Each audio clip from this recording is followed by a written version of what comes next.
Keezhadi report வெளிவராதுக்கு மிக முக்கிய காரணம் ஒரே ஒரு காரணம் தாங்க எனக்கு தெரிஞ்சு. அதுக்கு மிக முக்கிய காரணம் கடவுள் தாங்க. திருப்பரங்குன்றம், அடுத்து திருப்பரங்குன்றம் அப்படின்னு சொல்லிட்டு ஒரு விஷயம் எடுத்திருக்காங்க. இங்க இருக்கிற 7 மலைகளை கைப்பற்ற வேண்டும் என்பதுதான் அஜெண்டா. அதனுடைய முதல் அஜெண்டா திருப்பரங்குன்றம். எடுத்த உடனே இல்ல, கொஞ்சம் போயிட்டு வந்து என்ன சொல்றாங்கன்னா, நீ ஏன் தமிழ்நாடுன்னு சொல்ற, தமிழகம்னு சொல்லுன்றாங்க. இன்று கீழடி புதைக்கப்படும் வரலாறு, கீழடி பாதுகாப்பு கருத்தரங்கம் என்ற தலைப்பில் மே 17 இயக்கத்தினுடைய ஒரு மாபெரும் கருத்தரங்கு இங்கே நடைபெற்று கொண்டிருக்கிறது. இதற்கு வருகை தந்திருக்கின்ற, சிறப்புரை ஆற்ற இருக்கின்ற எங்களுடைய ஐயா சாந்தலிங்கம் ஐயா உள்ளிட்ட அனைத்து பெருமக்களுக்கும், கருத்துரை வழங்க இருக்கின்ற அனைத்து பெருமக்களுக்கும், ஒருங்கிணைத்து கொண்டிருக்கின்ற தோழர் கொண்டல்சாமி அவர்களுக்கும், அதே போல் தலைமை முன்னிலை வகிக்கின்ற தோழர் நாகராஜ், தோழர் லேனா ரவிசங்கர் ஆகியோருக்கும் வணக்கத்தை தெரிவித்துக் கொண்டு, கீழடி இன்றைய நிலை, இன்றைக்கு என்ன நடந்து கொண்டு இருக்கிறது, கீழடிக்கு என்ன நடந்து கொண்டு இருக்கிறது, தமிழ்நாட்டுக்கு என்ன நடந்து கொண்டு இருக்கிறது, மதுரைக்கு என்ன நடந்து கொண்டு இருக்கிறது, கீழடி அறிக்கைக்கு என்ன நடந்து கொண்டு இருக்கிறது, அமர்நாத் ராமகிருஷ்ணா எந்த நிலைமையில் இருக்கிறார், இதுதான் இன்றைக்கு விரிவாக பார்க்கக்கூடிய ஒரு செயலாக இருக்கிறது. கீழடி என்பது அறிக்கை தாக்கல் செய்து விட்டார்கள் என்று கூறுவார்கள். அது 2014, 15, 16 2 ஆண்டுகள் அகலாய்வுகள் செய்து, அது பிறகு அறிக்கை தாக்கல் செய்வதற்கு முன்னாலேயே இங்கிருந்து இடமாற்றம் செய்து வேறு ஒருவரை, பாலக்காட்டை சார்ந்த அந்தனர் ஒருவர் வைத்துக்கொண்டு அந்த இடத்தில் ஒன்றுமே இல்லை என்று கூறிவிட்டு, அதற்கு பின்னால் தமிழக அரசு மிகப்பெரிய அளவில் அகழாய்வுகளை செய்து பல புதிய கண்டுபிடிப்புகளையும் அவர்கள் கண்டுபிடித்திருக்கிறார்கள். இந்த சூழ்நிலையில் அறிக்கைகள், முதலில் செய்த அந்த 2 அகழாய்வுகளினுடைய அறிக்கைகள் வெளிவராவிட்டால், தமிழ்நாடு அரசாங்கம் செய்த அந்த அறிக்கைகளும் பயனற்றதாகி போகும், நீர்த்து போகும் என்ற அடிப்படையில் தமிழ்நாடு அரசாங்கம் இன்னமும் தன்னுடைய அறிக்கையை வெளியிடாமல் இருக்கிறது. இதுதான் மிக முக்கிய காரணம். தமிழ்நாடு அரசு அதற்கு பின்னால் இருக்கிற அறிக்கையை வெளியிடலாம், ஆனால் வெளியிட இயலாத ஒரு சூழ்நிலையில் தான் இருக்கிறார்கள். அதே நிலையில் அவர் அமர்நாத் ராமகிருஷ்ணாவை அசாமுக்கு டிரான்ஸ்ஃபர் பண்ணாங்க. 2021 திரும்பவும் கோவாவுக்கு நீதிமன்றம் மூலமாக கோவாவுக்கு கோவாவிலிருந்து சென்னைக்கு வந்தார். சென்னைக்கு வந்த உடனே அந்த பணியை, அறிக்கை எழுதுகிற பணியை ஆரம்பித்து 2021 ஜூன் மாதம் அது ஆரம்பித்து கிட்டத்தட்ட 18 மாதங்கள் அந்த அறிக்கையை எழுதினாங்க.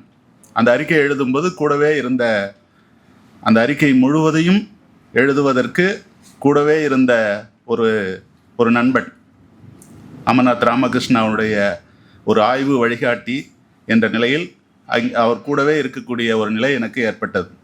நிறைய விவாதித்தோம், நிறைய பேசினோம், நிறைய புத்தகங்களை படித்தோம், நிறைய அறிஞர்களுடைய புத்தகங்களை எல்லாம் படித்து அந்த அறிக்கையை வெளியிடுவதற்கு மிக முக்கிய காரணமாக இருந்தோம். கிட்டத்தட்ட அந்த அறிக்கையை படிப்பதற்கு ஒரு மிக சிறந்த அறிக்கையாக அதை உருவாக்க வேண்டும் என்ற அடிப்படையில் ஒரு மிக சிறந்த அறிக்கையை தான் உருவாக்கினோம். அந்த நிலையில் 2013 வருடம் ஜனவரி மாதம் அந்த அறிக்கையை அரசாங்கத்திற்கு தாக்கல் செய்தோம். ஏஎஸ்ஐயில், ஆர்கியாலஜிக்கல் சர்வே ஆஃப் இந்தியாவில் போய் தாக்கல் செய்தோம். ஆனால் இந்த 18 மாதத்தில் ஒவ்வொரு 15 நாளைக்கும் ஜூம் மீட்டிங் போட்டு, என்ன பண்ணிட்டு இருக்கீங்க, சீக்கிரம் கொடுங்க, விரைவில் கொடுங்கன்னு ஜூம் மீட்டிங் போட்டு பேசிட்டே இருந்தாங்க. இன்றைக்கு 2 மிக முக்கிய காரணங்களாக கூறப்படுகின்ற காலத்தை மறைப்பது, காலத்தை ஏற்றுக்கொள்ளாதது, தமிழினுடைய தொன்மையை ஏற்றுக்கொள்ளாதது என்ற 2 காரணங்கள் அடிப்படையில் தான் அவர்கள் ஆரம்பத்தில் மறுத்தார்கள். முதல் மறுப்பு தெரிவித்தது அப்பொழுது மறுத்தார்கள். அந்த மறுப்பதற்கான அந்த காரணங்கள் இருக்கிறதல்லவா, அதை ஏற்கனவே ஜூம் மீட்டிங் போட்டு பேசி ஒப்புதல் பெறப்பட்டு தான் அதை எழுதி அறிக்கையை சமர்ப்பித்தார்கள். அதற்கு பிறகு அந்த அறிக்கையின் மீது அவர்களுக்கு பிடிக்காமல் போனது. அந்த அறிக்கையை அவர்களுக்கு ஏற்றுக்கொள்ளவே மறுத்தார்கள். அதற்காக மறுப்பதற்காக அவர் அவங்க அந்த அறிக்கையை 2 பேர்கிட்ட கொடுத்தாங்க. யார்கிட்டன்னா அயோத்தியை எக்ஸ்கவேஷன் செய்து அந்த அயோத்தியை அகழாய்வு செய்து அந்த அயோத்தி ரிப்போர்ட்டை கொடுத்து அயோத்தி கோயில் இன்றைக்கு கட்டுவதற்கு காரணமாக இருந்த ஒருவர் இன்னொருவர் என்று 2 பேர்கிட்ட அந்த வெட்டிங்காக வந்தது. அவங்க என்ன பண்ணாங்கன்னா ரெண்டு விஷயத்த சொன்னாங்க. ஒன்று, காலம் சரியில்லை, நீங்கள் காலத்தை மாற்றுங்க. அவர் காலம் கிமு 8ஆம் நூற்றாண்டு என்று கூறினார். ஏர்லி பேஸ் கிமு 8ஆம் நூற்றாண்டிலிருந்து கிமு 5ஆம் நூற்றாண்டு என்று கூறினார். அவர் அதை நீங்கள் மாற்றுங்கள் என்று கூறினார்கள். அதே போல தமிழினுடைய தொன்மை, தமிழ் எழுத்து என்பது, இங்கே மதுரையை சார்ந்தவர்கள், உங்களுக்கு நிறைய தமிழ் எழுத்துக்களை பற்றி உங்களுக்கு நிறைய தெரியும். தமிழினுடைய எழுத்துக்கள், ஆரம்ப எழுத்துக்கள் தோன்றிய இடமே தமிழ்நாடு தான். ஆரம்ப எழுத்துக்கள் இந்தியாவில் எழுத்துக்கள் என்று தோன்றிய இடம் இந்தியா தான். இன்னைக்கு ஜெனட்டிக் என்ஜினியர்ஸ் ஜெனட்டிக்ல ஆய்வுகள் செஞ்சிருக்காங்க.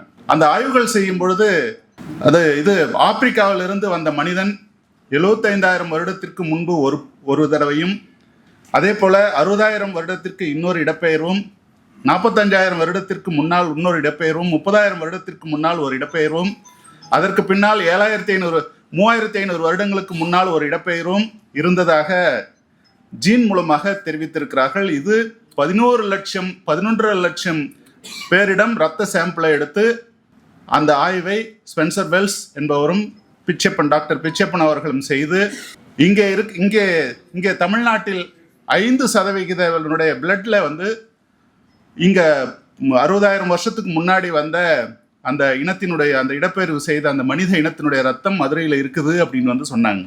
அந்த மாதிரி சொல்லி ஆய்வுகள் சொல்லும் பொழுது இவர் இந்த சூழ்நிலையில் இங்கே இருக்கிற தட்பவெப்பம், இங்கே இருக்கிற நில அமைப்பு, இங்கே இருக்கிற எல்லா வகையிலும் இங்குதான் அந்த மொழி மனிதன் அந்த மொழியை உருவாக்கினான், அதே போல எழுத்துக்களை உருவாக்கினான் என்பதற்கான ஆதாரங்கள் இங்கே கிடைத்து கொண்டு இருக்கிறது.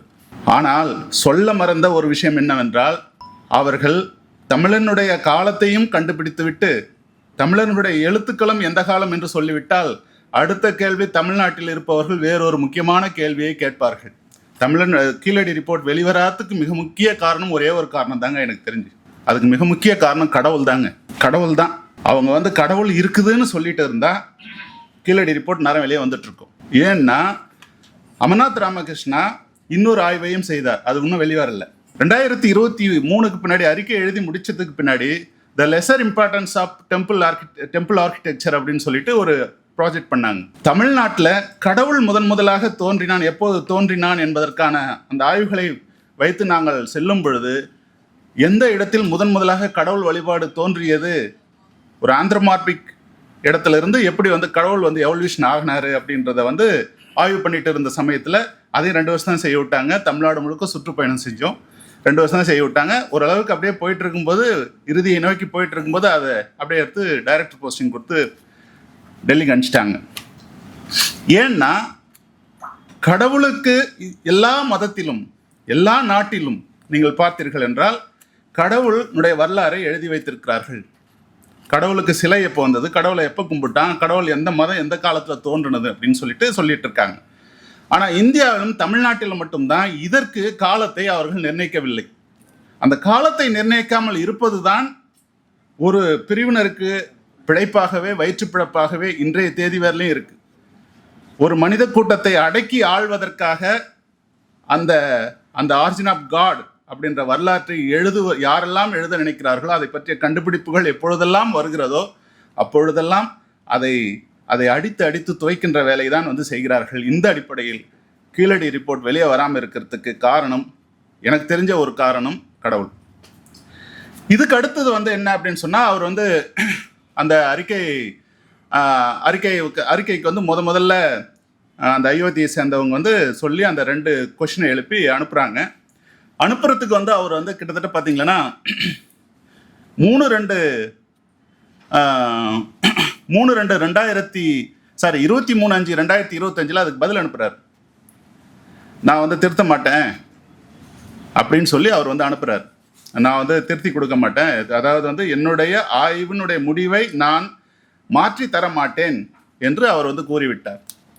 அதற்கு அடுத்து என்ன பண்ணுறாங்கன்னா 3/2/2026 அவங்க வந்து அதுக்கான அறிக்கையை வந்து இவர் வந்து சப்மிட் பண்ணுறாங்க. அதுக்கடுத்து 114 பக்க அறிக்கை, அது வந்து 8/9/2025 ஒரு 114 பக்கத்தை, அதாவது வந்து ஒவ்வொரு சாப்டரையும் எடுத்து அதை அப்படியே வந்து ஏஐல வந்து கொடுத்து அந்த ஏஐல இவங்க வந்து கொஸ்டின் வந்து கேட்டு அந்த கொஸ்டினை எடுத்து அப்படியே அனுப்பி வைக்கிறாங்க. அந்த 114 பக்க அறிக்கைக்கு பேர் வந்துன்னா critical evaluation and recommendations in Keezhadi report அப்படின்னு சொல்லிட்டு அதுக்கு தலைப்பிட்டு அதை அனுப்பி வைக்கிறாங்க.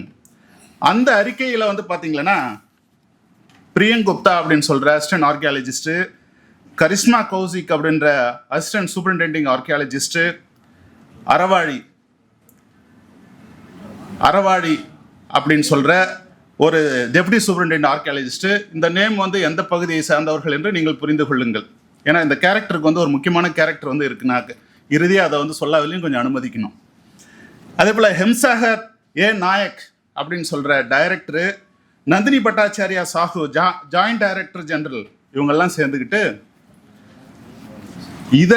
இந்த கிரிட்டிக்கல் எவால்வேஷனை செய்கிறாங்க. கிரிட்டிக்கல் எவால்வேஷன்னா என்னன்னா பகுப்பாய்வு வந்து செய்கிறது. பகுப்பாய்வுன்றதுக்கு மீனிங் வந்து பகுப்பாய்வு. இப்போ நீங்கள் வந்து இருக்கிறீங்க, ஒரு எம்ஏ படித்த ஒரு ஸ்டூடெண்ட் இருக்கான், ஒரு எம்எஸ்சி படித்த ஸ்டூடெண்ட், ஒரு எம்பிபிஎஸ் படித்த ஸ்டூடெண்ட் இருக்கான், ஒரு பிஇ படித்த ஸ்டூடெண்ட் இருக்கான். அவன் எக்ஸாம் எழுதுறான். அந்த எக்ஸாமை வந்து யார் திருத்தணும்? பிஹெச்டி படித்த பேராசிரியர்கள் வந்து திருத்துவாங்க. ஆனால் இந்த கிரிட்டிக்கல் எவால்வேஷனை வந்து இந்த கமிட்டியில் வந்து இருக்கிறவங்க யாருன்னா 10ஆம் கிளாஸ் படிக்கிற பசங்க. எப்படி சொல்கிறேன் அப்படின்னு சொன்னால், இவங்க யாரும் இதுவரையும் எக்ஸ்கவேஷனே பண்ணலை. எக்ஸ்கவேஷனே பண்ணாதவங்க எக்ஸ்கவேஷனை பற்றி கிரிட்டிக்கல் எவால்வேஷனை எப்படி பண்ணுவாங்க? ஒரு அகழாய்வே செய்யாதவங்க அகழாய்வில் இருக்கிற குறைபாடுகளை, அதே போல் பகுப்பாய்வை, குறைபாடுகளை சொன்னால் கூட சொல்லிடலாம், பகுப்பாய்வை எப்படி செய்ய முடியும்? பகுப்பாய்வை வந்து இவங்கள தான் செய்ய விட்டுருக்காங்க. அதனால தான் கமெண்ட் எல்லாம் நாங்கள் கொடுத்தோம், 10வது படிக்கிற பையனை வந்து பேப்பர் திருத்து வைக்கிறீங்களே எம்எஸ்சி படித்தவனுக்குன்னு கூட சொல்லி பார்த்துட்டோம். அதுக்கு பிறகு வந்து அந்த அந்த அந்த ரிப்போர்ட்டில் வந்து என்ன சொல்கிறாங்க, 114 பக்க அறிக்கையில் வந்து என்ன சொல்கிறாங்கன்னு சொன்னால், எடுத்த உடனே இல்லை, கொஞ்சம் போயிட்டு வந்து என்ன சொல்கிறாங்கன்னா, நீ ஏன் தமிழ்நாடுன்னு சொல்கிற, தமிழகம்னு சொல்லுன்றாங்க. நீ ஏன் தமிழ்நாடுன்னு சொல்கிற, தமிழகம்னு சொல்லுன்னு சொல்கிறாங்க. இது வந்து சொல்கிறது வந்து அதாவது வந்து எப்போ சொல்கிறாங்கன்னா 8/9/2025 சொல்கிறாங்க. இன்னைக்கு தமிழ்நாடாக இருக்கா தமிழகமாக இருக்குதான்றது உங்களுக்கு தெரியும். தமிழ்நாடாக இருக்கா தமிழகமாக இருக்கான்னு உங்களுக்கு தெரியும். அப்போது இதனுடைய பின்னணி என்னன்றது நீங்கள் புரிஞ்சுக்கலாம். அதே போல் வந்து அவங்க என்ன சொல்கிறாங்கன்னு சொன்னால், நீங்கள் அந்த ரிப்போர்ட்டை வந்து கொடுத்துருக்கீங்க, ஒரு நகர நாகரிகம்னு சொல்கிறீங்க.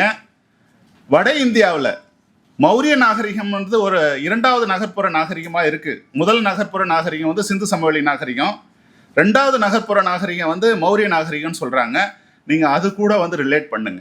ஏன்னா கீழடி அதோட முன்னாடி போகுது. நகர்ப்புற நாகரிகம்ன்றது வந்து என்னன்னா, முதல்ல மன்னர் அந்த நகரத்தை ஆட்சி செய்தார், அவங்க அரசியலை செய்தார்கள் அப்படின்னு சொல்றது அந்த மௌரிய ஆட்சி முறையிலேருந்து வருது. ஆனால் கீழடி நாகரத்தினுடைய டேட்டிங் வந்து என்ன சொல்லுதுன்னு சொன்னால், மௌரிய நாகரிகத்துக்கு முன்னோடின்னு சொல்லுது. அப்போ இதுவரையிலையும் வந்து அவங்க வரலாற்றை எழுதிட்டு வந்தவங்க மௌரிய நாகரிகத்தில் தான் வந்து சாணக்கியர் வந்து அரசியலை வந்து உருவாக்கி பெரிய அரசியல் இதெல்லாம் பண்ணார் அப்படின்னு வந்து சொல்கிறாங்க இல்லையா. அந்த ஹிஸ்ட்ரியே வந்து அடிபட்டு இங்கே கீழடின்றது வந்து நிற்கும். அதனால இந்த கீழடி இருக்கக்கூடாது. இந்த கீழடியினுடைய அடுத்த எவல்யூஷன், நம்ம எந்த மன்னர் இங்கே ஆட்சி செய்தார், இவ்வளோ பெரிய கட்டடம் கட்டியிருக்காரு, எந்த மன்னர் ஆட்சி செய்தார்ன்றதை நம்ம அடுத்த ஆய்வுகளை வந்து செய்யும். அப்போ ஆய்வுகள் வரலாற்று ஆசிரியர்களை எடுத்து அனலைஸ் பண்ணுறதுக்கு முன்னாடியே வந்து இதை வந்து தடுக்கணும். அது மட்டும் இல்லை, இந்த நீங்கள் கீழடி ஆய்வு செய்கிறீங்க இல்லையா, இந்த ஆய்வு செய்கிற இந்த கீழடியானது நீங்கள் இந்தியா முழுவதும் நாங்கள் ஒற்றை இந்தியா என்று உருவாக்குகிறோம், அது கூட இல்லை, தெற்காசியா முழுவதும் எழுதப்படுகின்ற வரலாற்றிற்கு இது உகந்ததாக இல்லை அப்படின்னு சொல்றாங்க. தெற்காசியா முழுவதும் உருவாக்கி நாங்கள் அதாவது அகண்ட பாரதம், தெற்காசியா முழுவதும் சொன்னா அகண்ட பாரதம் என்ற ஒரு ஒரு கட்டமைப்பை, ஒரு வரலாற்றை நாங்கள் எழுத இருக்கிறோம். ஆனா நீங்க ஒரு பிராந்தியத்தினுடைய வரலாறை வந்து எழுதுறீங்க. ஒரு ஒரு குறிப்பிட்ட ஒரு பகுதியினுடைய வரலாற்றை வந்து எழுதி, இதுதான் முன்னாடி வந்தது, இதுதான் உன்னதமானது, இந்த வரலாற்றை நீங்க ஏன் சொல்றீங்க, அதோட கூட ரிலேட் பண்ணுங்க, அதோட கூட தொடர்பு படுத்துங்க அப்படின்றாங்க. தெற்காசிய வரலாற்றுக்கும் இந்தியாவுடைய ஒற்றுமைக்கும் அகண்ட பாரதத்திற்கான வரலாற்றுக்கும் இதை வந்து நீங்க வந்து ஒன் இந்தியா என்ற கோட்பாட்டை இது வந்து பாதிக்குது அப்படின்னு சொல்றாங்க. ஒரே இந்தியா அப்படின்ற கோட்பாட்டை இது பாதிக்குது அப்படின்னு வந்து சொல்றாங்க. அதே போல நீங்க வந்து கண்டுபிடிச்சு வச்சிருக்கிற அந்த தொல்பொருள், இதுவரை நாங்க கண்டுபிடிச்சு வச்சிருக்கிற தொல்பொருள் கட்டமைப்புகள் அனைத்தையும் கீழடி சிதைக்கக்கூடியதாக இருக்கிறது அப்படின்றாங்க. நாங்க பண்ணி வச்சிருக்கோம் சிந்து சமவெளி நாகரிகம், ஆரிய நாகரிகம், அதே போல வந்து பின்னாடி வந்து எல்லாத்தையும் நாங்க வந்து சொல்றோம். இப்ப நீங்க தமிழ்நாட்டுக்கு மட்டும் எடுத்துட்டு கீழடியை வந்து எடுத்து நீங்க போக்கஸ் பண்ணி இந்த வரலாறு, இந்த அறிக்கைன்னு வச்சுட்டீங்கன்னா, எல்லாரும் வந்து இந்திய வரலாற்றை எழுதும் போது நாங்க கட்டி வச்சிருக்கிற அந்த கோட்டை வந்து தகரும்னு சொல்றாங்க. அதே போல வந்து நாங்க பேன் இந்தியா அப்படின்னு சொல்ற ஒரு விஷயத்தை வந்து நோக்கி நாங்க போயிட்டு இருக்கோம். அந்த பேன் இந்தியாவை சிதைக்கிற மாதிரி இந்த இது வந்து இருக்கு. பேன் இந்தியானா ஒருங்கிணைந்த இந்தியா அப்படின்னு சொல்ற அந்த வரலாற்றை கட்டமைக்கிறதுக்காக நாங்க இப்ப எல்லா வேலையும் செஞ்சுட்டு இருக்கோம். அதை வந்து இந்த கீழடியினுடைய அந்த கண்டுபிடிப்புகள் வந்து அதை மறுக்குது. அதே போல இதெல்லாம் மறுக்குது. அதே போல உங்களுடைய சங்கத்தமிழ் என்று சொல்கிறீர்களே, அந்த சங்கத்தமிழ்ல நண்பகத்தன்மை இல்லை, அது வரலாற்று தன்மை இல்லை, அது சும்மா வந்து ஒரு பாட்டு. அந்த பாட்டை விட்டுட்டு ராமாயணத்தையும் மகாபாரதத்தையும் இந்த கீழடியினுடைய ஆய்வுகளோட தொடர்பு படுத்துங்கன்றாங்க. இதுல வரலாற்று கூறுகளே இல்லை. சங்க இலக்கியங்கள்ல நண்பகத்தன்மை இல்லை, சர்ச்சைக்குரிய விஷயங்கள் இருக்கிறது அப்படின்னு சொல்றாங்க. நம்பகத்தன்மை இல்லை, சர்ச்சைக்குரிய விஷயங்கள் இந்த இடங்கள்ல வந்து இல்லை. நீங்க அகழாய்வு செய்த போது இதை நீங்க கவனிக்கவே இல்லை, இதை நீங்க சொல்லவே இல்லை அப்படின்னு சொல்றாங்க. நீங்க ராமாயணத்தையும் மகாபாரதத்தையும் நீங்க வந்து இதுல வந்து இணைங்க, அதுக்கான அந்த கதைகளோட அந்த தொல்லியல் சாராம்சங்களை வந்து நீங்க தொடர்பு படுத்தி காட்டுங்க அப்படின்னு வந்து சொல்றாங்க. அதே போல நீங்க சயின்டிஃபிக்கா ஆய்வு செஞ்சிருக்கீங்க, ரொம்ப அதிகமா சயின்டிஃபிக்கா வந்து நீங்க விவரங்களை கொடுத்துருக்கீங்க அப்படின்னு சொல்றாங்க. ரொம்ப அதிகமா சயின்டிஃபிக்கா வந்து கொடுத்துருக்கீங்க. இது வந்து சொல்றது ஒரு இடம். இது வந்து சொல்றது வந்து ரொம்ப அதிகமா சயின்டிஃபிக்கா கொடுத்துருக்கீங்கன்னு சொல்றது ஒரு இடம். இன்னொரு இடத்துல வந்து என்ன சொல்றாங்கன்னா அன்சயின்டிஃபிக்கா வந்து இருக்கு அப்படின்னு சொல்றாங்க. அன்சயின்டிஃபிக்னா என்ன அப்படின்னு சொன்னா, நீங்க கார்பன் டேட்டிங்க்கு வந்து 28 சாம்பிளுக்கு வந்து நீங்க கார்பன் டேட்டிங் வந்து கீழடியிலேருந்து எடுத்து கொடுத்துருக்கீங்க. நீங்க அதுக்காக வச்சு டேட்டிங் கொடுத்துருக்கீங்க. ஆனா நீங்க என்ன பண்ணுங்க, 2020 உலகத்திலேயே முதலாக கண்டுபிடிக்கப்பட்ட இன்டெக் 20 என்ற அந்த தொழில்நுட்பத்தினுடைய அடிப்படையில் நீங்க காலக்கணிப்பை வந்து செய்யுங்க. இன்டெக் 20 அப்படின்றது வந்து என்னன்னா, இப்போ ஒரு கறி இருக்குதுன்னு சொன்னா அந்த கறியை எடுத்துட்டு நம்ம வந்து காலக்கணிப்பு செய்யறது. ஆனா அப்படி இல்லை. அந்த காலகட்டத்தில் அந்த கறி வந்து தோன்றின காலகட்டத்தில் அந்த வளிமண்டலத்தில் எவ்வளவு கார்பன் வந்து இருந்துச்சோ அந்த கார்பனையும் இதையும் ரிலேட் பண்ணி உருவாக்குற ஒரு தொழில்நுட்பம் தான் இன்டெக் 20 அப்படின்னு சொல்றது. நீங்க அதை வச்சுட்டு பண்ணுங்க. 2020 தான் அது வந்து உலகத்திலே முதலாக அறிமுகப்படுத்துறாங்க. அதை வச்சுட்டு ஏன் பண்ணல? அதனால இது வந்து சயின்டிஃபிக்கா இல்லை.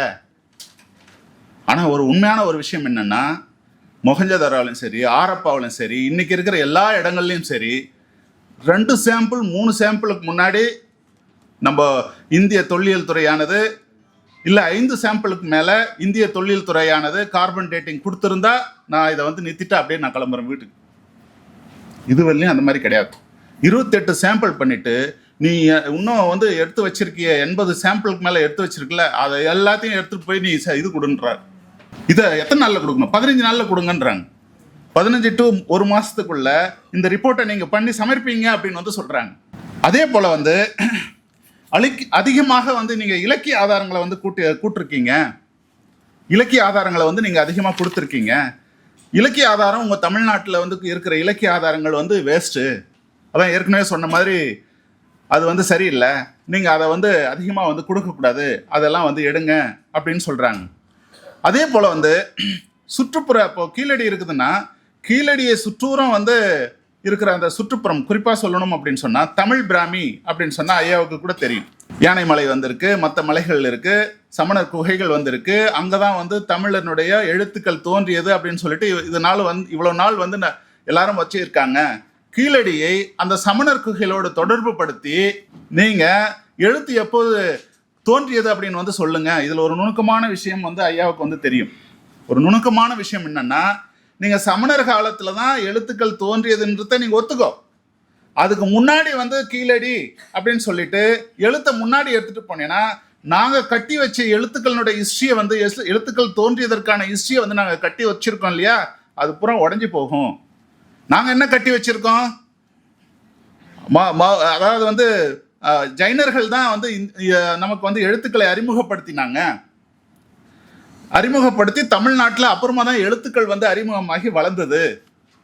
அப்போ இது ஜைனர்கள் எப்போ வந்தாங்க? ஜைனர்கள் மதம் தோன்றியதே கிமு 3ஆம் நூற்றாண்டு. நீங்க அதுக்கு முன்னாடி டேட்டிங் எடுத்துன்னு போயிட்டு இங்க எழுத்துக்கள் கிறுக்கல்கள் தோன்றி எழுத்துக்கள்லாம் தோன்றியதுன்னு சொல்லிட்டு நீங்க டேட்டிங் கொடுத்தீங்கன்னா 8ஆம் நூற்றாண்டுன்னு சொல்லிட்டு டேட்டிங் கொடுத்தீங்களன்னா இது வந்து ஒட்டுமொத்தமாக எல்லாத்தையும் அந்த அந்த அந்த சுற்றுப்புறத்தையே வந்து மாற்றும். அதனால நீங்க அந்த சமணர் குகைகளோடு தொடர்பு படுத்தி நீங்க எழுத்துக்களுடைய டேட்டிங்கை வந்து சொல்லுங்க. அது மட்டும் இல்லாம நாகசாமியினுடைய டேட்டிங்கை நீங்க வந்து கம்பேர் பண்ணி அந்த புத்தகத்தை எடுத்து கையாண்டு நீங்க அந்த டேட்டிங்கை கிமு 3ல கிபி 3க்குள்ள அடக்குங்க. அதே போல ஐராவத மகாதேவனுடைய புத்தகத்தை நீங்க படிச்சீங்களா, அதை ரெஃபரன்ஸ் வச்சு கிமு 3ல கிபி 3க்குள்ள நீங்க வந்து அந்த எழுத்தினுடைய வரலாற்றை எழுத்தினுடைய தோற்றத்தை வந்து சொல்லுங்க அப்படின்னு வந்து சொல்றாங்க. அதே போல வந்து அவர் வந்து என்ன சொல்லியிருக்காரோ, ஐராவத மகாதேவன் வந்து என்ன சொல்லியிருக்காரோ அதே போல வந்து நீங்க சொல்லுங்க அப்படின்னு வந்து சொல்றாரு. இன்னொரு விஷயம் என்னன்னா, நீங்க மதுரை அப்படின்னு வந்து சொன்னாவே மதுரையில வந்து மீன் இருக்குதுன்னு சொல்றீங்க. நீங்க அந்த பானைகள் எல்லாத்துலயும் மீன் எல்லாம் கண்டுபிடிச்சு வச்சிருக்கீங்க. ஓகே, நாங்க அதை ஏத்துக்கிறோம், எங்களுக்கு ரொம்ப சந்தோஷம். ஆனா அந்த மீனுடைய எலும்புகள் வந்து ஏன் அங்க கிடைக்கல? குதிரையினுடைய எலும்புகள் வந்து கிடைச்சிருக்குதுன்னு சொல்றீங்க. எங்க கிடைச்சிருக்கு? கீழடியில குதிரைகளினுடைய எலும்புகள் வந்து கிடைச்சிருக்குன்னு சொல்றீங்க. சரியா? நாங்க ஏத்துக்கிறோம். ஆனா நீங்க வந்து மீனினுடைய எலும்பு வந்து ஏன் கிடைக்கல? நீங்க அதை தோண்டி எடுங்க அப்படின்றாங்க. தோண்டி எடுங்க, இப்ப எடுத்து எங்களுக்கு சொல்லுங்க அப்படின்னு வந்து சொல்றாங்க. அது இன்னொரு விஷயம், எலும்புகள் இருக்குதுன்னு சொல்றீங்க இல்லைங்களா? இந்த எலும்புகள் வந்து கீழடியில வந்து எடுத்தது வந்து என்ன எப்போ அப்படின்னு சொன்னீங்கன்னா 2014, 15, 14 எடுத்தாங்க. பொட்டி பொருள்னு சொல்லிட்டு நம்ம ஆந்திராவில் நிறைய எலும்புகள் வந்து கிடைச்சது. அது 2021 அகழ்வாய்வு செய்து அதை எடுத்தாங்க. இப்போ இவங்க என்ன சொல்றாங்கன்னா 2015 வந்து செய்த அந்த ஆய்வுகளை வந்து பொட்டி பொருள் ஆய்வுகளோட நீங்க கம்பேர் பண்ணுங்கன்றாங்க. எப்படி கம்பேர் பண்ண முடியும்? அது எப்போ தோணுது, இது எப்போ தோணுது? அவங்க பொட்டி பொருள்ல இன்னும் ரிப்போர்ட்டே வெளியிடல. பொட்டி பொருள்ல இன்னும் ரிப்போர்ட்டே அவங்க வெளியிடல. இவங்க வந்து ரிப்போர்ட்டை எடுத்துன்னு போய் கொடுத்துருக்காங்க. கொடுத்தது நீங்க ஏத்துக்காம பொட்டி பொருளோட கம்பேர் பண்ணுங்கன்னு சொன்னா ஒரு ஆய்வாளன் எப்படி கம்பேர் பண்ண முடியும்? இதெல்லாம் அதே போல வந்து குதிரையினுடைய எலும்புகள் வந்து நீங்க இந்த மாதிரி எல்லாம் வந்து செஞ்சுட்டு இருக்கீங்க. அதே போல வந்து நீங்க என்ன பண்றீங்க அப்படின்னு சொன்னா காலத்தை வந்து 3க்கு 3ன்னு வந்து சொல்றீங்க. அதை விட்டுருங்க. கிபி 10ஆம் நூற்றாண்டு வரையிலும் இந்த சில நாணயங்கள்லாம் கிடைச்சிருக்கு. அதை வச்சுக்கிட்டு கிபி 10ஆம் நூற்றாண்டு வெள்ளையும் நீங்க அங்க அகழிகள் வந்து நிறைய அந்த குழிகள் வந்து நிறைய வந்து இனிமேல் இந்த 114 பக்க அறிக்கையில வந்து சொல்றாங்க, இனிமேல் நீங்க நிறைய அகழிகள்லாம் வந்து எடுத்து நீங்க வந்து என்ன பண்றீங்கன்னு சொன்னா அந்த ஏஎம்எஸ் டேட்டிங் மூலமா, ஏன்னா தமிழ்நாட்டில் 7200 தொல்லியல் இடங்கள் வந்து கண்டுபிடிச்சு வச்சிருக்காங்க இன்னைய தேதி வெள்ளியும். அந்த 7200 இடங்கள்ல பஞ்சாயத்துகள் அப்படின்னு பார்த்தீங்கன்னா 12525 பஞ்சாயத்துகள் வந்து இருக்கு. அந்த 12525 பஞ்சாயத்துகளில் வந்து கிட்டத்தட்ட 60% பஞ்சாயத்துகளில் நம்ம தொல்லியல் மேடுகள் இருக்கு. அப்படின்னா என்ன அர்த்தம்? அப்படின்னா என்ன அர்த்தம்னா இந்த தமிழ்நாட்டில் இருக்கிற பஞ்சாயத்துகள் இருக்கு இல்லையா, அந்த பஞ்சாயத்துகளில் 60% பஞ்சாயத்துகள் 2000 வருஷத்துலேருந்து 3000 வருஷத்துக்கு முன்னாடி இருந்தே வந்து அங்கே என்ன பண்ணியிருக்காங்க, மக்கள் வாழ்ந்துக்கிட்டே வந்துட்டு இருந்திருக்காங்க அப்படின்றத வந்து நீங்கள் இனிமேல் சொல்லக்கூடாது அப்படின்றாங்க. அதே போல் நீங்கள் கிராமங்களை எடுத்துட்டீங்கன்னா இன்னைக்கு வந்து 15049 கிராமங்கள் இருக்கு. கிட்டத்தட்ட 47% 48% கிராமங்களில் இன்னைக்கு தொல்லியல் மேடுகளாக வந்து இருக்கு. அதெல்லாம் தோணுனா தமிழ்நாட்டினுடைய வரலாறு வேற எந்த உலகத்துல வேற எந்த இடத்துலையுமே இந்த மாதிரி இல்லைங்க. ஒரு சின்ன ஒரு 4 லட்சம் சதுர கிலோமீட்டர் இருக்கிற ஒரு தமிழ்நாடு. இந்த தமிழ்நாட்டில் இத்தனை கிராமங்கள்ல வந்து 2000 3000 வருஷம் வரலையும் இருக்கிற கிராமங்கள் வந்து இருக்குதுன்னு சொன்னா, தொல்லியல் மேடுகளாக இருக்குது, 2000 3000 வருஷமா வாழ்ந்துட்டு வந்திருக்காங்கன்னு சொன்னா, இந்த ஹிஸ்டரியை நம்ம வந்து சொன்னா இவன் நம்ம கட்டி அமைச்சிருக்கிற ஹிஸ்டரி எல்லாம் போயிடும் அப்படின்னு சொல்றாங்க. அதனால நீங்க வந்து இனிமேல் இதை கீழடியவே நம்ம வந்து அடக்கிட்டோம்னா இனிமேல் வர்றதை வந்து ஒன்றும் செய்ய முடியாது. ஏன்னா ஒரு நுணுக்கமான உண்மை என்னன்னா, கீழடி என்பது அதாவது கிமு 1000 2000 டேட்டிங் வரும். ஏன்னா இன்னைக்கு வந்து தமிழ்நாடு அரசாங்கம் எடுத்திருக்கிற டேட்டிங் வந்து கிட்டத்தட்ட 1000 போயிடுச்சு. கிமு 1000 போயிடுச்சு. அதாவது 3000 வருஷத்துக்கு முன்னாடின்னு போயிடுச்சு. அது வெளியிடாம இருக்காங்க. ஆனா இது இன்னும் வந்து போகும். ஏன் போகும் அப்படின்னு சொல்றேன்னா, உங்களுக்கு எல்லாருக்குமே தெரியுற மாதிரி சொல்றேன். அமர்நாத் ராமகிருஷ்ணா தோண்டிய அந்த ஆழம் என்பது 18 அடி 570 சென்டிமீட்டர்.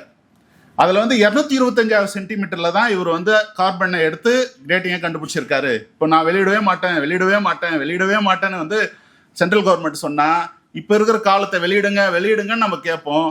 அந்த கிமு 8ஆம் நூற்றாண்டு வெளியும் சொல்லுவோம். ஒரு கட்டத்தில் வந்து போய் வெளியிட்டுங்கப்பா அப்படின்னு சொன்னா நம்ம என்ன நினைப்போம், வெளியிட சொல்லிட்டாங்க, நம்ம நாகரிகம் கிமு 8 வெள்ளியும் அப்படின்னு சொல்லிட்டு நம்ம இருந்துருவோம். 225 சென்டிமீட்டர் 570 சென்டிமீட்டர் வரையும் இன்னும் கார்பன் வந்து எடுக்காம இருக்கு. மற்ற கீழடியில மற்ற இடங்கள்ல அவ்வளவு தோண்டும் போது அந்த ஆழங்கள்ல வந்து கிடைச்சா அது முன்னோக்கி போகுமா பின்னோக்கி போகுமா? இன்னும் முன்னோக்கி போகும். இன்னும் போகும். எவ்வளவு காலம் போகும்னு சொல்ல முடியாது. ஏன் இன்னும் 2000 வருஷத்துக்கு முன்னாடி தான் போகும். இப்போ கீழடிக்கே இவ்வளவு ஆடுறாங்களே, அதாவது கீழடின்றது வந்து இன்னிலிருந்து 2800ன்னு அங்க சொல்லியிருக்கோம். அதுக்கு 2800 வருடத்துக்கு முன்னாடி இருக்கிறது சிவகலை. இரும்பவே வந்து உருக்கிற உலைகள் வந்து இருக்குதுன்னு கண்டுபிடிச்சிருக்காங்க. The declaration of iron age. Declaration என்ன? பிரகடனப்படுத்துறது அயன் ஏஜ்னு சொல்லிட்டு பிரகடனப்படுத்துறது வந்து சென்ற முதலமைச்சர் வந்து பண்ணியிருக்காங்க. ஒரு அரசாங்கம் பண்ணியிருக்கு. ஆராய்ச்சியாளர்கள் வந்து பண்ண முடியாத ஒரு அரசியல் சூழ்நிலை இருக்கிற சமயத்துல ஒரு அரசியல் ஒரு முதலமைச்சரே வந்து அதை பண்றாரு. இது சாதாரண விஷயம் இல்லை. ஏன்னா அனட்டோலியாவில் வந்து பாத்தீங்கன்னா இப்போ நமக்கும் பின்னாடி வந்து போயிடுச்சு. இப்போ அவங்க திருப்பி எடுத்து ரிசர்ச் பண்ணிட்டு இருக்காங்க. துருக்கியில் இருக்கிற அனட்டோலியாவில் இங்கதான் கத்தி இருந்தது அப்படின்னு சொல்லிட்டு. நீங்க மேட்டூர் டேம் இருக்குது இல்லைங்களா, மேட்டூர் டேமினுடைய சென்ட்ரல்ல ஒரு இடம் இருக்கு. அந்த இடத்துல எஃகிரும்பு கண்டுபிடிச்சிருக்காங்க.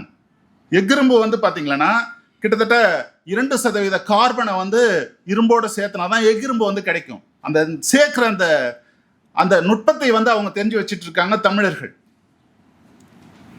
அப்படியெல்லாம் இருந்த இந்த வரலாறை வந்து ஏற்றுக்கவே முடியாது. கீழடியை ஏற்றுக்க முடியாதுன்னு சொன்னா நீங்க எந்த ரிசர்ச் செஞ்சாலும் நாங்க ஏற்றுக்கவே முடியாது அப்படின்றதுதான் கணக்கு. கீழடியை ஏற்றுக்கினாங்களா அடுத்தடுத்து இருக்கிற ரிசல்ட் எல்லாம் வெளியே வரும். அப்போ இதை ஒரு 10 வருஷமோ 20 வருஷமோ இதை தடுத்து நிறுத்திட்டா நீங்கெல்லாம் வந்து நம்மெல்லாம் வந்து போயிடுவோம். நம்ம பசங்க வந்து என்ன பண்ணுவாங்க, அவங்களுக்கு ஒன்றும் தெரியாது. அவங்களுக்கு ஒன்றும் தெரியாத காலத்தில் அவங்க டிக்ளேர் பண்ணிட்டு அவங்க இந்த 20 வருஷமா அரசியல் அதிகாரங்களை பெற்று ஆட்சி செய்து விட்டு சென்று விடுவார்கள். அப்போ வரலாறு மறைக்கப்பட்டு விடும். நம்மை ஆட்சி செய்து விடுவார்கள், அவர்கள் சென்று விடுவார்கள். யாரோ நம்மளை வந்து ஆட்சி செய்யக்கூடிய ஒரு சூழல் வந்து வரும். அதே போலதான் வந்து இந்த அகழ்வாராய்ச்சிகள்லாம் வந்து பாத்தீங்கன்னா இன்னும் நிறைய இதே மாதிரி வந்து சொல்லிட்டு போயிட்டே இருக்காங்க. மதுரை, இப்போ நான் மதுரைக்கு வந்து இப்போ அமர்நாத் ராமகிருஷ்ணா கடைசியாக வரேன். மதுரை அப்படின்றதுக்கு வரேன். ஒரு டேஞ்சரஸ் பிளேஸ். நான் இன்னைக்கு வந்து ஜூலை 5 2026 இந்த இடத்துல ரொம்ப சந்தோஷமா எல்லாரும் கூடியிருக்கீங்க. உங்களுடைய சந்தோஷமான முகத்தை பார்த்துக்கிட்டு நான் இங்கே பேசிக்கிட்டு இருக்கேன். சந்தோஷமா இன்னைக்கு ஊருக்கு போவேன். இன்னும் 1 வருஷமோ 2 வருஷம் பொறுத்தோ இந்த மதுரைக்கு என்னால் வர முடியாது. ஏன் வர முடியாது? இங்கே ஒரே கலவரமாகவும் ரத்த கலவரமாகவும் இருக்கும். ஏன்னா நீங்கள் அப்படிப்பட்டவங்க. ஏன்னு சொன்னால் 3 இன்சிடென்ட் பண்ணி வச்சுருக்காங்க. ஒன்று வந்து கீழடியை மறுப்பது, இன்னொன்று வந்து திருப்பரங்குன்றம், இன்னொன்று வந்து 2 நாளைக்கு முன்னாடி வைகையை சுத்தப்படுத்துவது. 45,000 கோடி ரூபாய் செலவு பண்ணி கங்கையை சுத்தப்படுத்துறேன்னு சொல்லிட்டு அந்த கங்கை புனிதமானது புனிதமானது புனிதமானதுன்னு சொல்லிட்டு அது மேல அப்படியே வந்து ஒரு கட்டமைப்பை உருவாக்கி பக்தியை உருவாக்கி எல்லா மனுஷர்கள்கிட்டையும் ஓட்டை வாங்கி அரசியல் அதிகாரம் பெற்றார்கள். வைகையை நீங்கள் புனிதம் என்று சொன்னால் நீங்க ஏத்துக்கு தானே செய்வீங்க? இல்ல வைகை வந்து வெறும் ஸ்மெல் பண்றது அப்படின்னு சொல்லிட்டு விட்டுருவீங்களா? உங்களுக்கு உணர்வோட கலந்தது. நீங்களே வந்து இந்த இந்த இந்த இந்த இந்த நினைப்போட வந்து இருப்பீங்களான்னு இன்னும் 2 வருஷத்துல சொல்ல முடியாது. ஏன்னா வைகை நம்முடைய மண், நம்முடைய ரிவர், நம்முடைய ஆறு, 2000-3000 வருஷம் நம்ம உணர்வு. அதை நம்மையும் ஒவ்வொரு இதயத்தையும் வந்து அவன் டச் பண்ணிட்டு இதுக்கு ஒரு பெரிய அமௌண்ட்டை வந்து போட்டு வேலையை அதை செய்வாங்க. அடுத்து திருப்பரங்குன்றம் அப்படின்னு சொல்லிட்டு ஒரு விஷயம் எடுத்திருக்காங்க. இங்க இருக்கிற 7 மலைகளை கைப்பற்ற வேண்டும் என்பதுதான் அஜெண்டா. அதனுடைய முதல் அஜெண்டா திருப்பரங்குன்றத்துல அதுக்காகவே ஒரு ஆபீஸரை வந்து திருச்சி சர்க்கிள்ல நியமிச்சிருக்காங்க. ஏன்னா இங்க சொன்ன இல்லைங்களா, தமிழர் அப்படின்னு சொல்லிட்டு ஒரு பேரை படிச்சு காட்டினேன் இல்லைங்களா, அந்த பேர் வந்து இங்க திருச்சி சர்க்கிளுக்கு வந்து அவரை தான் இன்னைக்கு சூப்பரிண்டெண்டிங் ஆர்கியாலஜிஸ்டா வந்து நியமிச்சிருக்காங்க. நியமிச்சது மட்டும் இல்லாம திருப்பரங்குன்றத்துல வந்து ஜட்ஜி வந்து என்ன சொல்றாருன்னா, யாருமே எதுவுமே கேட்கல. ஆர்கியாலஜிக்கல் சர்வே ஆஃப் இந்தியா வந்து நீங்க என்ன பண்றீங்க, அதையும் வந்து நீங்க வந்து கட்சியா சேர்த்துங்கன்னா அவங்களுக்கு நோட்டீஸ் விட்டாங்க. அந்த நோட்டீஸுக்கு எலெக்ஷனுக்கு முன்னாடி 1 மாசத்துக்கு முன்னாடி கன்னியாகுமரியில் வச்சு இந்த அதிகாரிகள் வந்து அபிடேவிட்டை ரெடி பண்ணி அந்த திருப்பரங்குன்றம் ஏஎஸ்ஐக்கு சொந்தமானது அப்படின்றது மறுக்க முடியாத வாதங்களை வந்து வைக்கிற மாதிரி பண்ணியிருக்காங்க. அது மட்டும் இல்லாம அந்த திருச்சியில் நியமிக்கப்பட்டிருக்கிற அந்த அதிகாரி என்ன பண்ணியிருக்காருன்னு சொன்னா, Tamil Nadu archaeological survey of archaeology department வந்து அங்க அந்த ஸ்டோனை வந்து ஆய்வுகள் செஞ்சிருக்காங்க. அப்படி ஆய்வுகள் செய்யும் பொழுது யாரை கேட்டு நீங்க வந்த உங்க மேல நோட்டீஸ் விடுவோம், உங்க மேல மெமோ கொடுப்பேன்னு சொல்லி மிரட்டி வந்து அந்த அதிகாரி இவங்களை அனுப்பிச்சிருக்காங்க. இதெல்லாம் வெளி உலகத்துக்கே தெரியாது. மிரட்டுறாரு. ஒரு கட்டத்துல அவர் என்னவே நேரடியா மிரட்டினார். நீ என்ன வந்து யூடியூப்ல எல்லாம் இந்த மாதிரி பேசிட்டு இருக்க, என் பேரை சொல்லாம குறிப்பிடாம நீ பேசிட்டு இருக்க, நான் யார் தெரியுமா அப்படின்னு கேட்டாரு. நான் சொன்னேன், பேசுவேன், இன்னும் நிறைய பேசுவேன், நீங்க யாருன்றதும் எனக்கு தெரியும், நீங்க யாருன்றதும் தெரியும். 114 பக்க அறிக்கையில உங்க பேர் இருக்கு. ஒரு எதிர்ப்பாக தெரிவிச்சீங்களா? நீங்க தமிழினுடைய தொன்மையை மறைத்த துரோகி இல்லையா நீங்க? அப்படியே போன்ல கேட்டேன். எங்க தமிழ்நாட்டில் தமிழ் மண்ணின் வரலாற்றை அந்த டேட்டிங்கை மாத்தின துரோகி நீங்க. எங்க தமிழ் எழுத்தினுடைய வரலாற்றை மறுக்கிற துரோகி நீங்க துரோகி. நான் 1/2 hour அதையே பேசிட்டு இருந்தேன். நான் அதுக்கு அடுத்த நாள்ல இருந்து எனக்கு ஃபோன் பண்றதில்ல அவர். இதெல்லாம் திரைக்கு பின்னாடி வந்து நடந்துகிட்டு வந்து இருக்கு. அதனால திருப்பரங்குன்றத்தில் இருக்கிற 7 மலைகள், யானை மலை, அந்த மலைகள் எல்லாம் இருக்குது இல்லையா, அந்த மலைகள் எல்லாம் இப்போ வந்து அவங்க வந்து அவங்களுடைய வசம் எடுத்துட்டு வந்து, இதுக்கு ஒரே ஒரு உதாரணம் சொல்றேன். நீங்க திருப்பதி போயிருப்பீங்க. திருப்பதி போகும்போது என்ன வந்து எல்லாரும் கோஷம் போட்டுட்டு போறாங்க, மலை மேலே ஏறும்போது கோவிந்தா கோவிந்தான்னு போவாங்க. இன்னைக்கு போங்க, ஜெய் ஸ்ரீராம்னு போட்டுன்னு போறாங்க. அங்கே வந்து 2 கோயிலை வந்து உருவாக்கிட்டாங்க. நீங்க அந்த தீர்த்தமெல்லாம் போகும்பொழுது ஒரு 7 இடங்கள் இருக்கும். அந்த 7 இடங்களை 2 இடங்களை அவங்களுக்கு விட்டுட்டாங்க, ஜெய் ஸ்ரீராமுக்கு விட்டாங்க. ஆஞ்சநேயர் வச்சு அவங்க என்ன பண்றாங்க, அப்படியே மூட்டையா பணம் கண் எதிர்க்க எடுத்துட்டு போறாங்க. இப்போ என்ன நடக்கும் அப்படின்னு சொன்னா, இங்க திருப்பரங்குன்றத்துல அரோகரான்னு நீங்க சொல்லிட்டு போறீங்க. இன்னும் கொஞ்ச நாள் போனா ஜெய் ஸ்ரீராம்னு சொல்லிட்டு மூட்டையா பணத்தை நம்ம இதுக்கு கொடுக்க மாட்டாங்க. எல்லாரும் கேட்டுட்டு இருக்காங்க இல்லையா, எதுக்கு? நம்மளுடைய இந்து சமய அறநிலைத்துறைக்கு வந்து எடுத்துட்டு போக மாட்டாங்க. அங்க ஏதாவது 4 பேருக்கு வந்து என்ன பண்ணுவாங்க, வேலை கொடுப்பாங்க, அதை எடுத்து எதனா கட்டடம் கட்டுவாங்க, எதா பண்ணுவாங்க, இவங்க எடுத்துட்டு போவாங்க. அதுக்கான வேலைகள் வந்து 7 மலைகளையும் கைப்பற்றி அதற்கான வேலைகள் இப்போது நடந்து கொண்டு இருக்கிறது. அதுக்கான வரலாற்றுகளை தான் இப்போ அழித்து கொண்டு இருக்கிறார்கள். அந்த சூழ்நிலையில தான் இப்போ அமர்நாத் ராமகிருஷ்ணா வந்து என்ன பண்ணியிருக்காங்கன்னு சொன்னா, இந்த 114 பக்க அறிக்கைக்கு பின்னாடி நீங்க ஒரு கவர்மெண்ட் சர்வெண்ட், இங்க நிறைய பேர் கவர்மெண்ட் சர்வெண்ட் இருப்பீங்க, நீங்க ஒரு கவர்மெண்ட் சர்வெண்ட், நீங்க வந்து மேலதிகாரிகள் சொன்னதை நீங்க பின்பற்றணும். ஒபே த ஆர்டர் அப்படின்னு சொல்லுவாங்க. அதுக்கு ஒபே த ஆர்டர். நாங்க சொல்றதை கேளுங்க, திருத்தி கொடுங்கன்னு கேட்டாங்க 114 அறிக்கைக்கு பின்னாடி.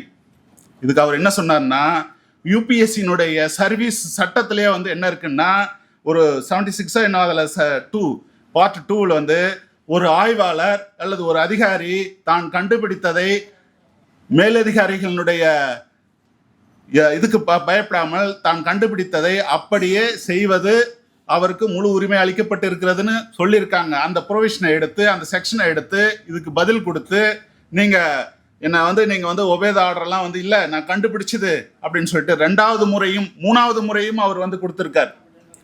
இதுக்கு அடுத்தது வந்து இப்போ என்ன பண்ணியிருக்காங்கன்னு சொன்னா, அந்த இவர் வந்து நீ செய்யறியா, இப்போ அடுத்த கேள்வி நீ செய்யறியா இல்லை என்ன, அடுத்த கேள்வி என்ன கேட்பாங்க, செய்யறியா வீட்டுக்கு போவியா, செய்யறியா வீட்டுக்கு போறியா, இது அடுத்த கட்டம். இந்த சூழ்நிலை தான் இந்த செய்யறியா வீட்டுக்கு போறியான்றதுக்கு முன்னாடி தான் இந்த 114 பக்க அறிக்கையை தயாரித்த இந்த குழு இங்க வந்து வர்றதுக்கு ரெடியா இருக்கு, இங்க வரப்போகுது. நான் என்ன சொல்றேன்னு சொன்னா, 2 வார்த்தைகளை சொல்லி நான் முடிச்சுக்கிறேன். அமர்நாத் ராமகிருஷ்ணா அவர்களே, அப்படி ஒரு சூழ்நிலை வந்தால் தூக்கி எறிந்து விட்டு வாங்கள், மக்கள் பார்த்துக் கொள்வார்கள்.